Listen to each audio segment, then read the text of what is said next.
오늘은 사도행전 8장 말씀을 통해서 성령께서 이끄는 복음의 길이라는 말씀을 가지고 함께 나누도록 하겠습니다. 우리가 알고 있는 진리 가운데 물이 고이면 당연히 썩게 된다는 것을 알고 있습니다. 흐르는 물에가 생명력이 있지요. 물은 흘러야만 삽니다. 그래서 우리가 등산을 하다가도 계곡에 흐르는 물은 아무렇지도 않게 먹을 수 있는 것과 마찬가지입니다. 이 물이 순환되어야 된다는 것은 바다에도 동일하게 적용됩니다. 바다는 넓어서 가만히 있는 것 같지만 바다 안에도 끊임없이 물의 흐름이 있죠. 그것을 해류라고 합니다. 또 바람이 불어서 물살을 일으키고 또 파도가 있고 때로는 강력한 태풍도 와서 물을 뒤집습니다. 물론 태풍은 무섭죠. 태풍은 해변을 무너뜨리기도 하고 배를 파괴하기도 하고 특별히 양식하는 분들에게는 큰 피해를 주기도 합니다. 그런데 바닷일 하시는 분의 공통적인 이야기는 뭡니까? 태풍이 와도 걱정, 안 와도 걱정이다. 이렇게 이야기합니다. 왜 그렇습니까? 태풍이 오지 않으면 이 바닷물이 섞이지 않고 고이기 때문에 더 곤탁해지고 안 좋아지죠. 그러니까 태풍은 우리에게 아픔도 주기도 하지만 바다를 순환시키는 일을 합니다. 그래서 살아있는 모든 것은 움직이게 되고 살아있는 모든 것은 성장하게 되는 거예요. 하나님의 역사도 마찬가지입니다. 성장하는 모든 것, 복음도 퍼져나가야 되고요. 하나님의 은혜도 여러분이 받아서 여러분 안에 고여 있으면 건강하지 못해요. 하나님의 은혜가 우리 안에 충만하게 받아서 그것이 나를 통해서 흘러나가서 선한 영향력을 끼쳐야 된다는 것입니다. 이것이 하나님의 창조의 원리고 하나님의 뜻이에요. 예수께서 부활 승천하신 이후에 예수님의 제자들에게 명령을 하나 주셔요. 그런데 이 명령은 지상 최고의 명령이고 과제입니다. 우리도 역시 따라야 할 명령입니다. 그 명령은 사도행전 1장 8절에 나옵니다. 오직 성령이 너희에게 임하면 너희가 권능을 받고 예루살렘과 온 유다와 사마리아와 땅끝까지 이르러 내 증인이 되리라. 이것이 예수님의 명령이었어요.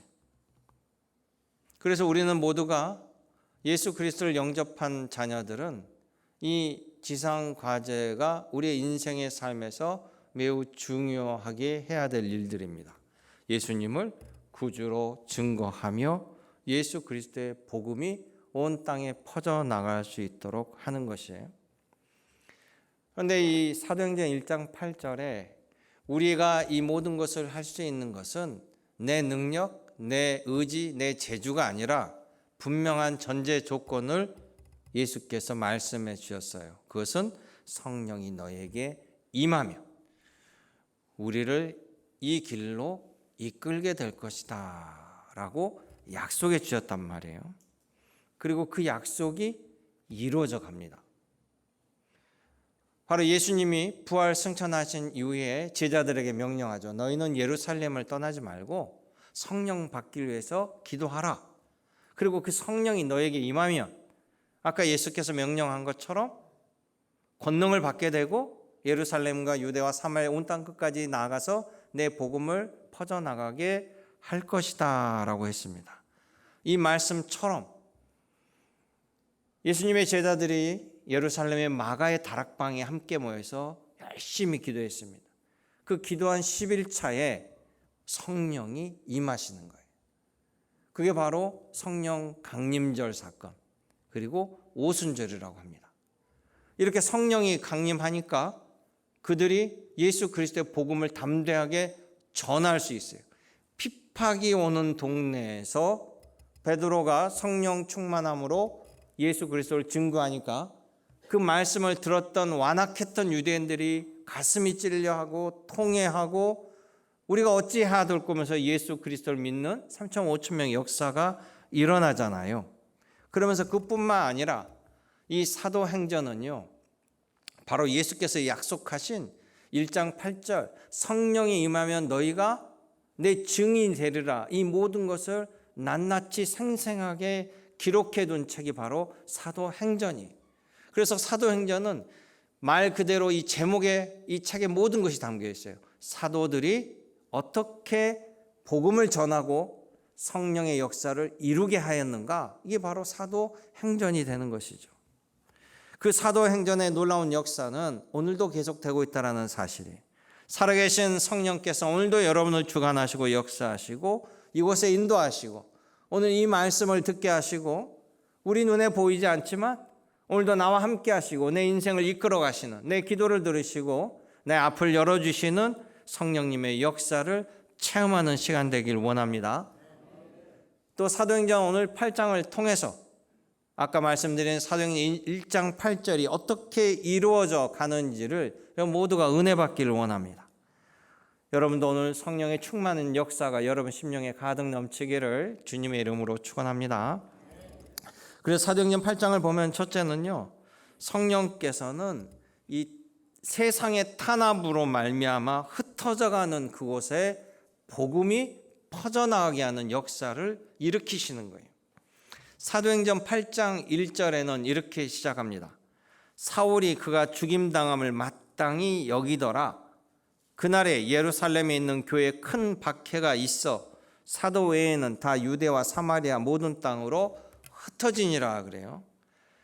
여기서 보면 이 사울이 나중에 바울 사도가 되는 거죠.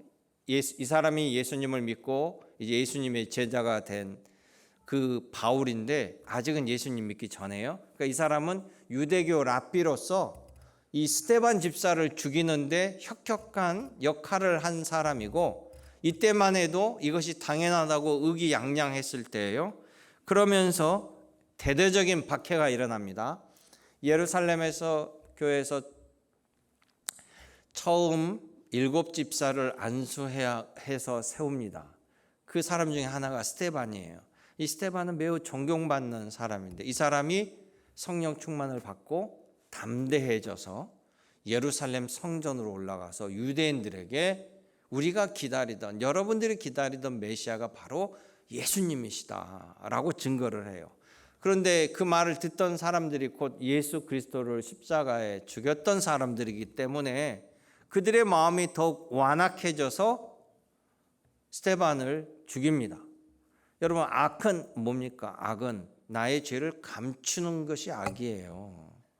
그러니까 자기 죄를 드러나는 것을 두려워해서 더 악하게, 더 폭력적으로 변하잖아요. 그래서 스데반이 돌로 맞아 죽었어요. 그때 이 사울이라는 사람은 그 유대 종교 지도자들과 함께 기독교인들을 색출하는 데 혈안이 됩니다. 그때 당시 기독교인들이 남을 사기치거나 괴롭힌 것이 아니라 나를 구원해 주실 예수 그리스도를 믿으라, 하나님은 여러분 사랑하신다는 그 소식을, 기쁜 소식을 전하는데 그것 때문에 잡아 죽이고 핍박을 했습니다. 자, 세상적인 눈으로 보면요, 핍박을 당하는 사람 입장에서 보면 모든 사람들이 동일하게 스데반처럼 이 핍박을 기쁨으로 주여 내 영혼을 받으소서 할 수 있을까요? 인간은 누구나 자기의 목숨이 두렵죠. 인간은 자기 보호의 본능이 첫째예요. 그러니까 이런 대대적인 핍박을 당할 때 기독교는 끝인가? 우리를 보호해 줄 사람은 아무도 없는가? 주님께서는 부활 승천하시며 우리에게 복음을 전하라고 했는데 우리에게 권능을, 성령이 통해서 우리에게 권능이 왔기 때문에 질병이 고쳐지고 기도하면 질병이 고쳐지고 막 귀신이 쫓겨나고 권능은 나타나는데 이 대적자들을 물리치는 권능은 안 나타나고 피해를 당하고 있단 말이에요. 그러면서 절망하죠. 크리스찬들도 절망을 해요. 그러면서 그들이 숨고 도망가고 흩어지는데요. 성경은 뭐라고 얘기하냐면 4절에 그 흩어진 사람들이 두루 다니며 복음의 말씀을 전한다라는 거예요. 위기가 곧 기회가 되는 사건이에요. 생각지 못한 반전이 일어나잖아요. 박해자들은 예수를 잡아 죽였으니 그 제자들로 잡아 죽이면 복음이고 뭐고 이게 다 사라질 것이다 라고 생각을 했어요. 그런데 오히려 그 핍박이 사람들을 흩어버리는 효과를 발생했고, 그 흩어버린 그 위에 성령께서 흩어진 사람들에게 복음을 전하게 만드는 거예요. 지금 복음 때문에 쫓겨나는 거잖아요. 복음을 전한다고 핍박당하잖아요. 복음을 전한다고 죽음을 당하는데 이 사람들은 도망 다니면서 복음을 전하는 놀라운 역사가 일어나 버리는 거예요. 그러면서 예루살렘, 유다, 사마리아 땅끝까지 복음이 흩어져 버린 거예요. 대적자들은 복음이 전해지지 못하도록 막아섰지만 성령은 그 흩어짐도 악을 선하게 사용하셔서 하나님 놀라운 역사를 이루어 나가신다는 거예요. 그런데 이게 예수님의 제자들에게 처음 있었던 일이 아니라 이미 구약에서도 하나님의 역사가 이렇게 일어납니다. 대표적으로 다니엘을 보세요. 다니엘은 남유다 왕국의 귀족의 후손들이에요. 그런데 남유다 왕국이 이제 점점 기울어 가요. 그리고 그때 당시에 가장 초강대국이었던 바벨론 제국이 있었습니다. 이 바벨론 제국은 이 남유다 왕국과 형제였던 북이스라엘 왕국을 멸망시켰던 나라 아수르라는 나라가 있었는데, 그 아수르를 무너뜨리고 그 당시 중동을 제패했던 초강대국 바벨론 제국이 남유다 왕국을 침공해 와요. 그래서 남유다 왕국을 하루아침에 무너뜨리는 것이 아니라 3번에 걸쳐서 괴롭힙니다. 그렇게 해서 첫 번째 침공할 때 귀족들의 자식들을 데려가죠. 그리고는 그들을 포로로 끌고 갑니다. 다니엘의 눈으로 봐도 유다 왕국은, 자기의 조국은 희망이 없어요. 저 조그만 나라가 저 바벨론 제국을 대항할 수도 없어요. 그리고 이제 멸망은 명백해져요. 세상의 눈으로 보면 더 이상 희망이 없어요. 실패도. 끝장난 인생 아니에요? 유다의 후손으로 이미 바벨론 제국에 멸망하면 노예밖에 더 되겠어요? 그런데 바벨론 제국이 이 어린 소년들을 데려가다가 최고의 최상의 교육을 시켜요. 엘리트 교육을 시킵니다. 그들을 학대하지 아니하고 왕궁에 머무르면서 최고의 교육을 시킵니다. 왜? 이들을 바벨론 제국의 사람으로 만들어서 나중에 자기네 나라를 보내서 총독으로 통치하는데 바벨론 제국의 귀한 일꾼으로 쓰고자 이들을 최상으로 대우를 해줘요. 그러면서 자기네 신을 섬기게 하죠. 자, 바벨론 제국은 다니엘에게 뭐라고 하겠어요? 너가 믿는 하나님 힘이 없어. 그렇기 때문에 너가 여기 잡혀온 거 아니겠어? 우리 바벨론 제국의 신이 최고야. 너 최후의 대우를 받지 않느냐? 그러니 바벨론 신에게 경배하고 여기에 빨리 적응해라. 이렇게 종용하는데, 이 다니엘은 그 궁중 한가운데서 하나님을 증거해요. 하나님께 경배한다라고 사자굴에 던져냈는데 두려워하지 않아요. 그리고 살아나와요. 다니엘의 세 친구, 바벨론 제국의 신을 섬기지 않는다고 또 역시 용광로에 던져졌는데 살아와요. 다 보라고 다니엘은 자기의 기도 시간에, 그들이 보고 있는 시간에 하나님께 철저히 예배하고 경배합니다. 그러면서 놀라운 반전들이 일어나는 거예요. 그래서 이 성경에 보면요, 그때 당시 왕이 누구냐면 느부갓네살 왕인데, 이 왕이 이 다니엘을 통해서 하나님의 역사를 4번인가 고백을 해요. 야, 세상에 너가 섬기는 하나님밖에 없더라. 하나님 같은 신이 어딨냐. 오히려 다니엘을 보면서 자신의 신을 높이는 것이 아니라 다니엘의 신은 하나님 앞에 고개 숙이고 경배하는 모습이 성경에 나오고 있어요. 포로의 자리가 끝이 아니라 그 바벨론 제국에 가서 하나님을 드러내는, 하나님을 전하는 놀라운 역사가 일어나게 되는 거예요. 사도행전 8장의 성도들도 그렇습니다. 그들은 박해를 피해서 흩어졌지만 하나님께 버림받은 자들이 아니에요. 성령께서 그들을 복음의 미랄로, 씨앗으로 쓰신 거예요. 그래서 그들이 흩어지며 복음을 증거하고 복음이 퍼져나가는 놀라운 역사가 있게 되었던 것입니다. 사랑하는 성도 여러분, 우리들의 삶에도 마찬가지예요. 여러분의 삶이, 믿는 자의 삶은 우리가 홀로 살아가는 것이 아니고 우리가 홀로 계획하는 것이 아니에요. 사람이 계획할지라도 우리의 발걸음을 인도하시는 분은 성령님이셔요. 그러니 여러분의 삶의 자리에서 여러분이 뜻대로 되지 않을 때, 여러분의 자리를 옮기게 될 때, 내가 원하지 않은 자리에 가 있게 되어 있을 때, 계획이 틀어지고 관계가 흔들리고 익숙한 자리에 밀려나게 될 때 여러분 참담함을 느끼고 나는 끝났다라고 생각할 그때 여러분 성령께서 함께 하시면 그 자리가 끝이 아니에요. 하나님이 새 길을 열어가시는 또 다른 역사의 자리임을 기억하시기 원합니다.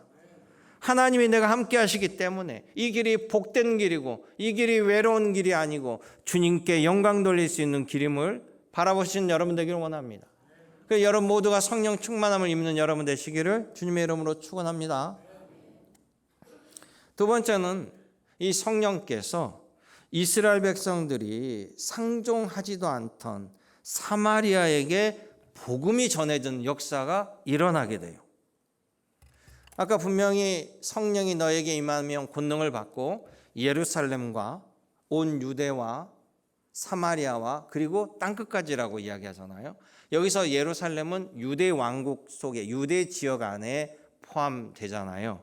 그러면 사마리아는 뭡니까? 사마리아는 이스라엘의 전체 이스라엘 지도를 보면 우리처럼 이스라엘이 남북이 갈려요.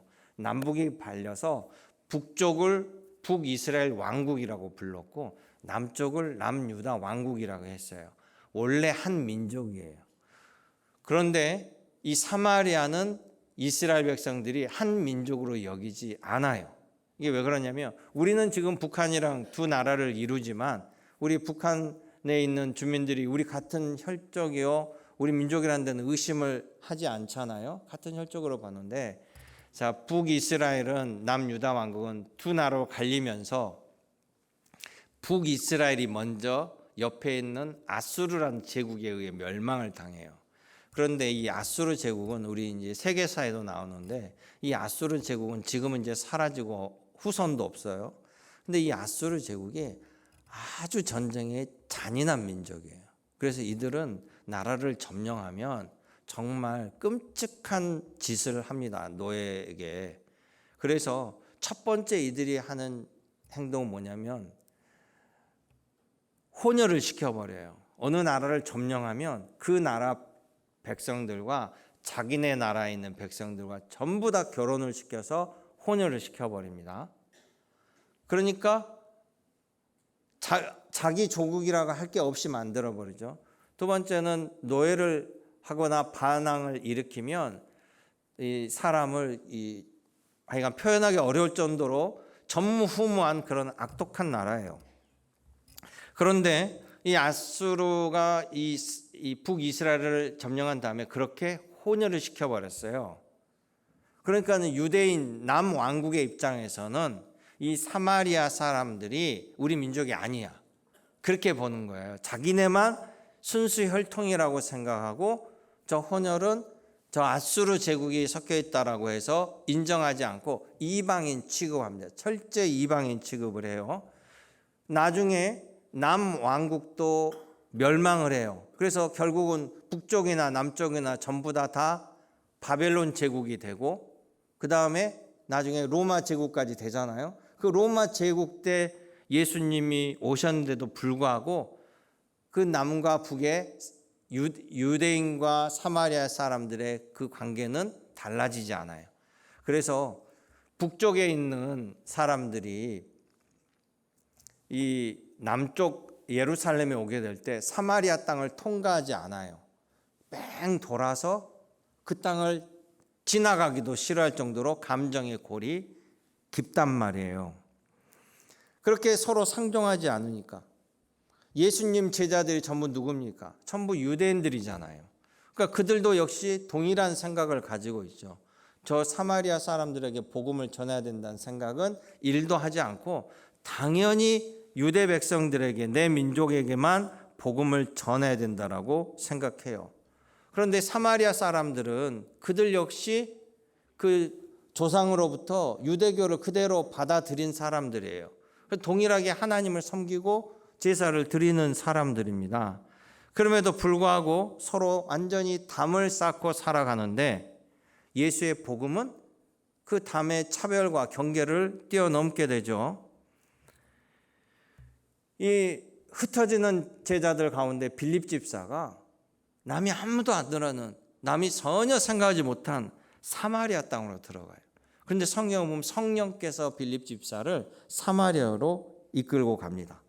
그래서 이 빌립 집사가 사마리아에 들어가서 거기서 예수 그리스도의 복음을 전하면서 권능이 나타나요. 치료의 역사가 일어나고 귀신 고침이 일어나고 중풍병자를 고치고 못 걷는 사람이 치유되면서 복음이 전해집니다. 사마리아 사람들이 그 복음을 영접하고 예수님을 믿게 돼요. 그래서 보면 8절에 보세요. 8절에 7절에 보면 그 수많은 기적이 나타나고 이들이 예수를 영접하고 8절에 보면 사마리아 성의 사람들이 예수 그리스도의 복음으로 큰 기쁨이 일어나게 되었다. 큰 기쁨을 받게 되었다라고 기록하고 있습니다. 여러분, 예수 그리스도의 복음을 영접하면 우리의 영혼이 해방되고 진리를 알기 때문에 기쁨이 생기고 희망이 생기고 소망이 생깁니다. 미래에 대한 희망이 생기죠. 악한 영에 억눌렸던 사람이 풀리게 되는 거예요. 멸시천대받았던 사람들이 하나님의 사랑을 받게 되는 거죠. 생각해보세요. 유대인들이 계속해서 너희들은 피의 순수성을 잃었느니 어쩌느니 이방인이니 온갖 핍박을 당한 유대인들이 예수 그리스도의 복음을 와서 하나님이 당신을 사랑합니다. 하나님이 당신을 위해서 나를 보내셨습니다. 바로 예수 그리스도의 사랑이 여러분을 건지시기 위해서, 여러분을 위해서 있습니다. 그 말을 듣는 순간 얼마나 그동안 핍박당하고 무시당했던 그 모든 것들이 녹아져가며 얼마나 감동받겠습니까? 이게 바로 하나님의 사랑이에요. 여러분, 유대교는요, 세계 종교가 아닌 민족 종교입니다. 유대교의 구원은요, 이스라엘 민족을 향한 구원이에요. 우리는 유대교가 아니에요. 예수님은 뭐라고 그랬습니까? 유대교가 아니라 모든 민족의 하나님이라고 했어요. 그래서 우리는 하나님을 아버지라고 부를 수 있고 하나님이 우리를 사랑하시고 우리를 역사하는 거예요. 유대교는 일개 민족 종교로 갇혀 있는 거예요. 그런데 하나님의 뜻은 결코 그러지 않았어요. 예수님이 오셔서 기독교가 하나님의 뜻이 세계 종교로 바뀐 게 아니에요. 이미 구약에서도 하나님이 그 모든 사랑을 가르쳐 줬는데 그들이 깨닫지 못하는 거예요. 구약을 보면 여러분 요나 있죠. 요나 하면 뭡니까? 바닷가로 도망쳐서 나중에 큰 물고기에 갇혀서 3일을 살았다는 요나 이야기. 그 요나 이야기가 진짜니 아니니 가짜니 뭐 이런 이야기 많지만 그 요나 이야기에 주는 핵심이 뭘까요? 핵심이 요나에게 이스라엘 백성들이 가장 싫어하는 니느웨 성에 가서 복음을 전하라는 거예요. 그 니느웨 성이 누군지 아냐? 그게 바로 아수르 제국의 수도예요. 그만큼 아수르 제국은 이 이스라엘하고 역사적으로 계속해서 사이가 안 좋았어요. 극도로 사이가 안 좋은 그 아수르 제국 수도 니느웨 사람들이 불쌍하다고 하나님께서 요나에게 가서 전해라. 그들을 하나님께 돌아오도록 은혜 받으라고 전해라. 그러니까 요나가 내가 다른 건 다 해도 내가 그거는 못하겠습니다. 딱 이거예요. 여러분 가운데 그런 사람도 있어요. 누구랑 싸워. 그러면 서로 사랑하고 화해하세요. 그러면 내가 딴 사람이라도 쟤하고는 죽어도 안 해요. 쟤만 아니면 다 할 수 있어요. 그런 거 있죠. 뭐 조상 가운데 대대로 무슨 뭐 피바람에 부는 원수의 집안인지 그런 게 있어요. 이게 자존심 싸움이기도 하고 뭐 복잡하잖아요. 그런 것처럼 요나가 나 하나님 딴 건 모르는데 저 니네는 안 할래. 그러고 도망간 거예요. 요나도 나름대로 이유가 있어요. 그래서 도망가는 하나님이 그 요나를 다시 붙잡아오잖아요. 붙잡아오고 설득하고. 그래서 요나가 결국 하나님 명령 어기고 떠나서 잘 사는 것이 아니라 거의 뭐 죽다 살아나서 나중에 그러면 할게요. 나중에 성경을 여러분 가서 읽어보세요. 요나가 기쁜 마음으로 한 게 아니에요. 나중에 니느웨 가서 전하는데도 죽지 못해 해. 안 하면 이제 큰일 날 것 같으니까 가서 하는데, 내가 하나님 전한다고 저놈들이 돌아설 것 같아요? 바뀔 것 같습니까? 절대 안 바뀝니다. 요나의 말이에요. 근데 하도 하나님 가라고 하니까 내가 갈게요. 그래서 하나님 말대로 니느웨 성에 가서 전합니다. 그것도 매우 슬렁슬렁. 그것도 시간 때우기로 가서 해요. 가가지고 야, 하나님 너희들 사랑하신대. 빨리 회개하래. 안 하면 큰일 난대. 이 말하고 싹 나 다 했습니다. 그런데 그 말을 듣고 니느웨 성 사람들이 참여하고 회개하고 돌이키는 역사가 일어나 버린 거예요. 그래가지고 그 사람들이 은혜를 받기 시작하니까 누가 거품 물고 쓰러지겠습니까? 요나가. 바로 여러분과 같은 요나가. 이건 아니잖아요. 그러고 쓰러진 거예요. 어떻게 저들이 은혜를 받을 수 있습니까? 그럴 때 하나님 뭐라고 해요? 야, 앞뒤 좌우 분별을 못하는 저들을 꼭 죽여야만 너는 속이 시원하겠네. 저들이 벌을 받아서 비참하게 대야만 너는 속이 시원하겠느냐. 하나님은 그렇지 않다라는 거예요. 저들도 하나님은 사랑한 내 백성이라는, 하나님은 사랑하신다라는 거예요. 이미 하나님은 요나를 통해서 말씀해 주셨어요. 여러분, 바로 사마리아 성에 그런 마음으로 주님이 보낸 거예요. 성령께서 이끄시는 곳에는 우리의 차별과 편견을 막을 수 없다라는 거예요. 여러분, 돌이켜 보십시오. 우리 역시 니느웨 사람이 될 수도 있고 사마리아 사람도 될 수 있어요. 그런데 우리는 성경을 읽으면서 우리가 꼭 하나님의 선민인 것처럼, 하나님이 기뻐하는 자처럼 착각하는 거예요. 여러분, 하나님이 나를 부르시는 것도, 나에게 직분을 주신 것도, 나에게 복을 주시고 은혜를 주시고 물질로도 채워주시고 건강을 주시는 이 모든 것들이 내가 잘해서 한 것이 아닙니다. 하나님의 은혜로 받게 된 거예요. 하나님의 은혜로 기회를 주신 거예요. 여러분, 그 모든 일들을 하나님이 맡겨주신 것을 기뻐하며 감사하며 순종한 여러분 되기를 원합니다. 그래서 순종하는 자에게 더 큰 은혜를 얘 시켜봤는데 일을 너무 잘해. 내 마음을 시원하게 해. 그러면 시키지 않겠어요? 저만 시키나? 마찬가지. 그런데 일을 시키는데 맨날 뺀질거려. 맨날 하지 않아. 그러면 아무리 기회를 줘도 그 친구는 은혜가 되지도 않고 성장하지도 않고 달라지지도 않는다라는 사실이에요. 그러면서 하나님께 왜 나는 안 됩니까? 왜 나는 들어쓰지 않습니까? 라고 착각하는 거예요. 그래서 늘 우리가 하나님 앞에 영안을 열어달라고 기도해야 됩니다. 내 부족한 것도 보게 하고 하나님의 뜻도 분별해야 돼요. 바로 주님의 일이 선한 일이고 은혜로운 길이기 때문에 그 일을 하는 것이 복 있는 일이 되는 거고, 선하신 하나님을 거스르기 때문에 그게 선을 거스리는 악한 일을 하기 때문에 힘들어진다라는 것이. 그러니 사랑하는 성도 여러분, 여러분이 받은 직분, 은사, 봉사, 능력도 성령께서 주관하시고 성령께서 베푸시고 성령께서 인도하시니 요나처럼 걸림돌 되지 말고 빌립 집사처럼 예수 그리스도의 복음을 드러내는 일에 함께하는 여러분 되시길 원합니다. 그래서 오늘 여러분 모두가 성령 충만함 받기를 원해요. 여러분 성령 받기를 원하는 것이 아니라 성령 충만함 받기를 원합니다. 왜? 믿는 자는 이미 성령을 선물로 주셨어요. 성령이 여러분 안에 내주하고 있어요. 그런데 성령 충만은 내가 성령의 하나님의 뜻에 압도되고 지배되는 거예요. 내 뜻이 아니라 하나님의 뜻에 순종하고 나아가는 것이 바로 성령 충만함. 그 성령 충만을 위해서 간구하고 기도할 때 예배 가운데 함께 하실 줄로 믿습니다. 그 은혜를 받고 주님의 온전한 기쁨의 도구가 되시기를 주님의 이름으로 축원합니다. 마지막 세 번째는요, 성령께서는 한 사람 한 사람을 통해서 땅끝까지 복음이 전달되는 그 복음의 길을 열어 가신다라는 거예요.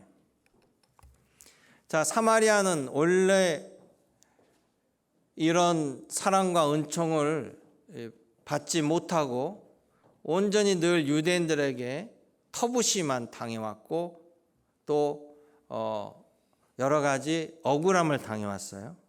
그런데 그곳에 난리에 하나님께서 그리스도 예수님을 보내셨다라는 그 복음을 사마리아 사람도 듣게 됩니다. 그러면서 병자도 떠나고 귀신도 따라가고 여러 가지 일들이 막 벌어져요. 그러면서 막 복음의 불씨가 일어나기 시작해요. 그 복음의 불씨가 불처럼 타오를 때 빌립은 그 광경을 보면서 빌립 집사가 얼마나 감동하면서 막 더 열정적으로 일해야 될 것 같은데 주의 사자가 천사가 나타나서 빌립에게 너 지금 이 사마리아 성을 떠나서 예루살렘 거쳐서 가사로 가는 길로 내려가라 이렇게 명령을 해요. 이유를 모르죠. 여기서 가사는 지금 우리가 알고 있는 뉴스에 나오는 가자 지구예요. 가자 지구. 그 가자 지구가 원래 이제 블레셋 지역에 점하고 있던 땅인데 예루살렘에서 이 가자 지구로 가는 길은 이제 사막이 있는데 그 길로 가라는 거예요. 그래서 빌립 집사가 성령의 말씀을 듣고 이유는 모르지만 예루살렘을 거쳐서 가자 지구로 내려가다가 광야에 가다 보니까 아프리카에 있는 에티오피아 왕국의 넷이라는 사람이 예루살렘에 제사를 드리러 왔다가 돌아가는 길에 구약 성경을 읽고 있는 것을 보게 돼요. 빌립이. 그러면 이 에티오피아 사람 이 넷이라는 이 사람은 왜 예루살렘에 와서 제사를 드리고 갈까? 이 사람은요 이방인이지만 유대교인이에요. 로마 제국 때 이미 유대인들을 그 로마 제국 안에 다 이렇게 흩어버렸단 말이에요. 그러다 보니까 세계 곳곳에 유대교의 해당들이 많이 있었고 또 그들을 통해서 유대교를 믿는 사람들도 이방인들도 많이 있었어요. 근데 이 아프리카에 사는 이 에티오피아의 이 네시가 재무부 장관이 유대교니까 구약 성경을 잘 알고 있잖아요. 메시아 오시는 것도 잘 알고. 그런데 하필 딱 읽고 있는 게 바로 이사야서 메시아에 관련된 구절을 이 사람이 읽고 있을 때 성령께서 빌립을 붙여주는 거예요. 너 저기로 가서 저 사람한테 보내는 겁니다. 그러니까 빌립이 그 사람을 보고 어디를 봅니까? 라고 했더니 이제 이사야서를 읽고 있는데 이 사람이 내용을 잘 모르겠어. 이게 이 예언이 무슨 뜻인지를 파악을 잘 못해요. 이게 이사야 이야기인지 메시아 이야기인지. 그러니까 뭐라고 얘기합니까? 내가 지금 이사야서를 읽고 있는데요. 이거를 뭐 자세히 가르쳐 주는 사람이 없으니 나 잘 모릅니다. 라고 얘기하니까 빌립 집사가 내가 알려줄게요. 당신이 읽고 있는 구절이 어떤 구절인지 바로 그 구절이 하나님께서 죄를 위해서 이 땅에 하나님의 아들을 보내신데 그분이 그리스도입니다. 그런데 그분이 오셨어요. 그분이 바로 오셨다가 부활 승천하신 예수님입니다. 라고 장하게 설명을 해줘요. 그러니까 그 얘기를 듣던 네시가 할렐루야 아멘 하면서 빌립 집사에게 예수님을 영접하고 그 자리에서 세례를 받아요. 그리고 에티오피아로 돌아갑니다. 자, 여기 이 본문에서 중요한 것은요. 성령께서 인도해서 저 광야에서 하나님께 기도하고 말씀을 읽는 그 사람에게 알지 못하는 예수 그리스도의 복음을 알려주려고 성령께서 빌립을 붙여줬잖아요. 그런데 거기에 끝나지 아니하고 자, 예루살렘에서 출발한 이 복음이 사마리아 땅을 거쳐서 지금 아프리카 땅으로 에티오피아 땅으로 복음이 지금 흘러가고 있는 시작이 벌어지는 거예요. 사도행전 1장 8절에 아까 그랬잖아요. 성령을 받으면 너희가 권능을 받고 예루살렘과 온 유대와 자 예루살렘에서 함께 모여서 기도할 때 성령을 받아서 그 자리가 예루살렘 교회가 됐어요. 그리고 예루살렘 교회에서 집사를 세우고 전도를 하면서 예루살렘에 속한 유대 지역에 복음을 전했습니다. 그러다가 핍박을 받죠. 핍박을 받으니까 그들이 흩어지면서 사마리아 땅으로 들어갑니다. 온 유대를 거쳐 사마리아와 그리고 사마리아를 거쳐서 제자들이 이제 아프리카로 위로 옆으로 아래로 전 세계로 복음이 퍼져나가며 내 증인이 되리라 하는 말씀이 이루어지는 거예요. 여러분 이 사실을 믿으시면 아멘 하시기 바랍니다. 그러므로 성도 여러분, 우리가 한 사람 한 사람은 이 만남이 가볍지 않은 거예요. 하나님께서 역사하시고 인도하시는 겁니다. 한 사람이 예수 그리스도를 통해서 가정을 바꾸고 공동체를 바꾸고 또 다른 곳으로 복음이 퍼져나가는데 미랄이 되게 한다라는 것이. 그러니 빌립에게 역사하셨던 성령께서 오늘도 여러분과 함께 하시고 여러분들을 인도하시고 또 여러분들을 통해서 주의 말씀이 전해지게 하고 이 자리에서 주의 말씀을 듣게 하는 것이 결코 우연이 아닙니다. 우리 기독교는 우연의 종교가 아니에요. 우연히 지나가다 오다가다 만나는 것이 아니고 하나님의 섭리예요. 하나님의 계획이에요. 오늘 이 자리에 나온 것도 오늘 이 말씀을 듣는 것도 하나님이 여러분을 듣게 하셨다는 사실을 기억하시기 원합니다. 그러니 오늘 말씀을 정리합니다. 사도행전 8장은 교회가 박해받고 교회가 무너지는 이야기처럼 보여요. 막 교회가 탄생하자마자 어마어마한 탄압이 들어와서 이 교회를 막아버린 것처럼 보지만 세상은 교회를 막아섰지만 성령께서는 이것이 복음이 흩어지는 출발점이 되게 하셨습니다. 세상 사람들은 끝났다라고 여겼지만 하나님은 거기서부터 새 일을 시작하시는 거예요. 놀라운 사실입니다. 사랑하는 성도 여러분, 살아있는 모든 것은 흘러가야 되고 성장해야 됩니다.